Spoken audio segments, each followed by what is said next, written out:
VK news, राष्ट्र के नाम। We have carefully listened to the statement of the Honorable External Affairs Minister. It's comprehensive, gives a detailed account of the armed conflict or the war between Russia and Ukraine and the difficulties and challenges that India faced. There are times, sir,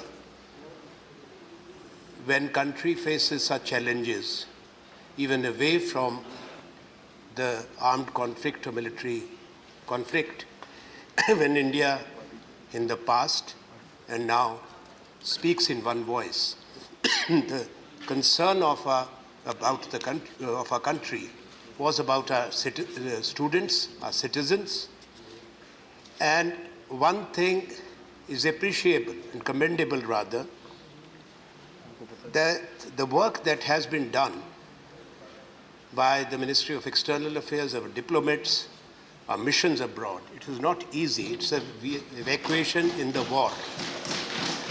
I want to, before I seek the clarification, mention before this August House that there were many requests that I had received personally, and there was one occasion when I reached out to India's Foreign Secretary at 1 in the morning, and I got the response back at 1:22, and the student was contacted and taken out and taken to the border. There were many more cases, I have the names, when prompt responses by the control room were there. Since those officers who were doing this work are not present here, I considered it my duty to place on record our appreciation and for the good work. At any time of day and night, those officers were available.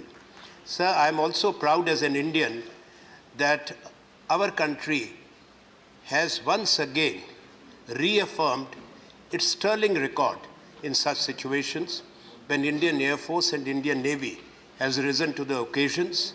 As you would recall, sir, in 70s in Beirut, in Lebanon, Gulf War, Iran-Iraq conflict, and umpteen occasions when our officers, our Air Force and our Navy undertook large-scale evacuation operations. Therefore, we are happy that our students have been brought back, most of them safe. There is one tragedy which could not have been helped, but we were worried about Kharkiv and Sumy, that whether they can be evacuated until the very end, and therefore it's a big relief for the nation. And also what I have noted in the statement is about the coordination with the states so that those who were brought back are taken back promptly. I'm referring to the state paras 22 to 25 of Honorable Minister's statement. We are presently tenure member in the UN Security Council. India is a large country which has enormous stakes both in Russia and in Ukraine. And India has good relationship, a special strategic partnership with Russia, and also with Ukraine, where we have done the right thing to extend humanitarian assistance. What is the assessment and what efforts are being made by our government at the UN Security Council for effective interventions for early cessation of armed conflict and a resumption of dialogue for a negotiated resolution of issues between Ukraine and Russia?